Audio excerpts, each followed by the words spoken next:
The first time I fired a gun on my ranch wasn't for hunting or target practice. It was to protect what was mine from a man who had no right to be there. And the worst part, he wasn't a burglar or a drifter or someone lost. He was an HOA cop, a self-appointed enforcer from a subdivision that wasn't even part of my land. Before we dive in, comment which country you're watching from. Let's see how far this story travels. When I first moved out here to Dry Creek, I thought I'd left all that suburban nonsense behind. My ranch sat on 50 acres of open field and mesquite brush, land I'd worked hard for, with a house I built up piece by piece. Out here, I expected quiet. I expected the only patrols to be deer moving at dawn and cattle shifting at dusk. But the HOA from the neighboring development had other plans. At first, it was petty things.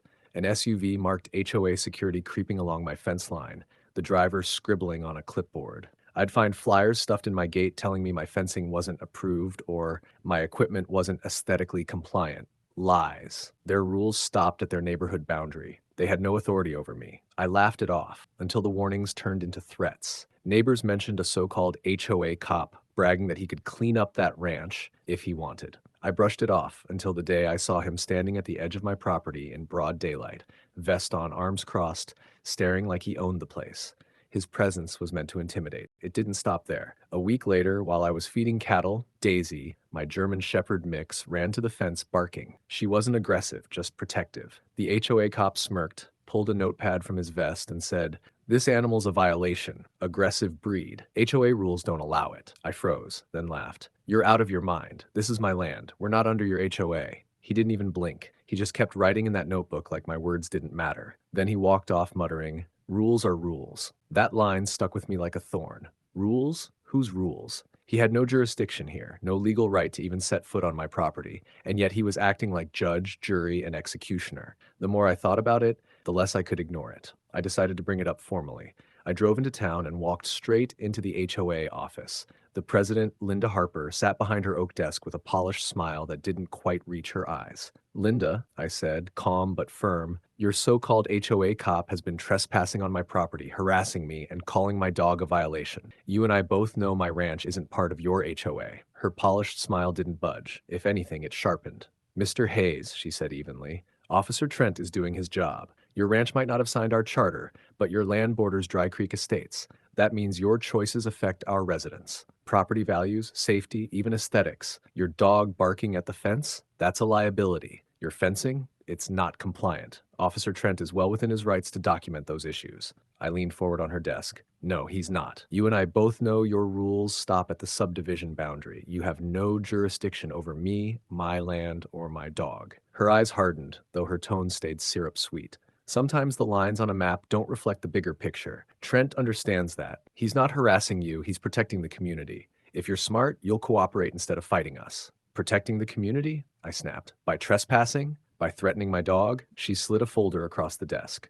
Inside were photographs, my fence line, my barn, even a blurry shot of Daisy. Every detail was time-stamped and cataloged. "Evidence," Linda said smoothly. "If we have to escalate, this will speak louder than your words." Something in my gut went cold. This wasn't a misunderstanding. This was a campaign. I stood, shoving the folder back at her. "You've crossed the line, Linda. Stay off my land and tell your cop to do the same." Her smile finally cracked, but not into fear, into something smug. "Careful, Mr. Hayes. Rules are rules, and rules always catch up to people who think they're above them." 2 days had passed since I sat in Linda Harper's office, warning her about her so-called HOA cop. She hadn't listened. She'd defended him, even dared to say he was protecting the community. I should have known then it wouldn't end with words.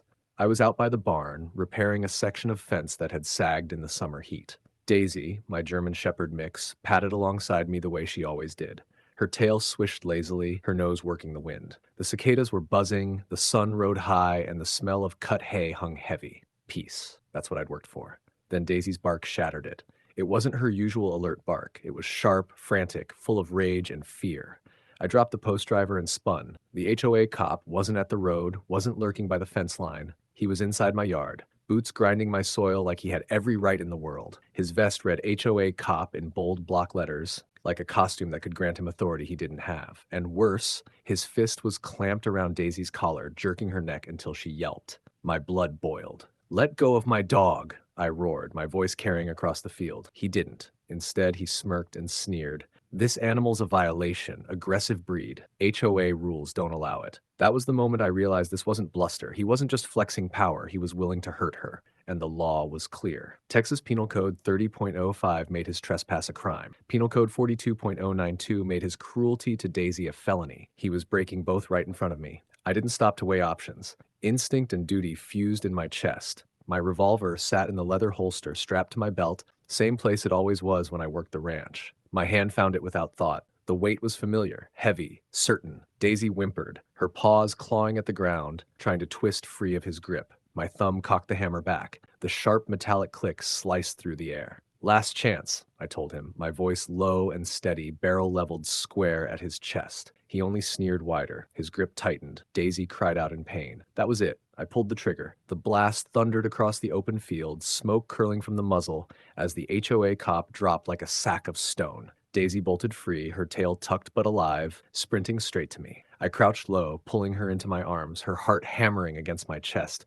the acrid smell of gunpowder still sharp in the air. I looked over at him. He wasn't moving. His clipboard lay in the dirt, pages fluttering in the hot breeze. The vest that gave him false authority now looked like nothing more than a cheap costume. In that moment, I knew everything had changed. This wasn't a dispute anymore. This wasn't flyers on a gate or smug smirks across the fence line.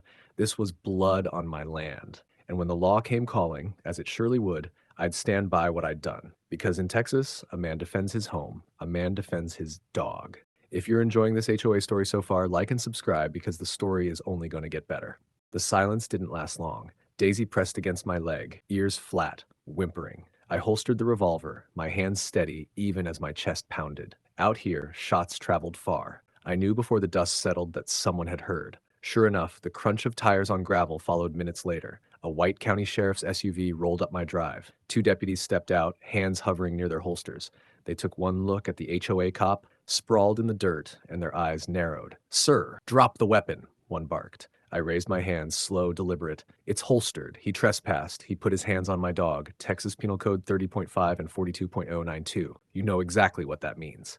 The younger deputy knelt by the man, checking his pulse. "He's alive," he said. "Unconscious, but alive." The older deputy fixed me with a hard stare. "You shot him?" "I defended my dog," I said evenly. "He had no authority to be here. Look at his vest. HOA cop. That's not law enforcement. That's trespassing in a costume." Before they could respond, a shiny black Mercedes skidded up the drive. Out stepped Linda Harper, HOA president herself, her heels crunching gravel like gunfire. "This is outrageous," she barked. "That man is a duly appointed HOA officer, and you just committed attempted murder." The deputy snapped back. "Ma'am, you better watch your words. HOAs don't have officers. What he did was criminal impersonation at minimum. You're already knee-deep if you sent him here." Linda's face drained of color. She tried to recover, sneering, "Our community borders his land. That makes it community adjacent. We have the right to enforce." "No, you don't," the deputy cut her off. "You're a civil homeowners association. You have zero law enforcement authority outside your subdivision. What happened here is trespassing, animal cruelty, and now an aggravated assault case because your man was dressed like law enforcement. That's a felony under Texas Penal Code 37.11. Impersonating a public servant." For the first time, Linda was silent. The EMTs arrived, loading the limp cop onto a stretcher. Daisy growled as they passed, and I kept my hand on her back, steadying her. The sheriff himself pulled in not long after, reviewed the scene, and confirmed what I already knew. I wasn't under arrest. Instead, Linda was placed in the back of a squad car for questioning. Within a week, the fallout hit like a wildfire. The so-called HOA cop was formally charged with criminal trespass 30.05, animal cruelty 42092, impersonating a public servant 37.11, and assault. The DA added aggravated harassment for his ongoing campaign against me. Linda didn't escape either. Emails and board records proved she authorized him to patrol land outside the HOA's jurisdiction. That earned her charges of conspiracy, aiding and abetting impersonation, and civil liability for harassment. The HOA board panicked, facing lawsuits from neighbors, fines from the county, and bad press splashed across every local news station. They voted Linda out in disgrace. Membership dwindled, funds dried up, and within 3 months, the HOA filed paperwork to dissolve entirely. Neighbors I barely knew stopped me in town to shake my hand. One old rancher told me, "Son, you didn't just protect your dog, you protected every one of us from that circus." As for the cop, still in recovery from the gunshot, he eventually took a plea deal. 2 years in state prison and a lifetime ban from serving on any HOA board or neighborhood watch. Linda faced a mountain of fines and lost her home to pay legal fees. Me? I walked Daisy across my land every morning, revolver at my side, the air clean and quiet again. No more flyers, no more SUVs creeping my fence line, just peace. The kind of peace you only appreciate after you've had to fight for it. The HOA thought they could bring their rules into my world. But out here, there's only one rule that matters. A man defends what's his. And when the law came calling, it stood right beside me.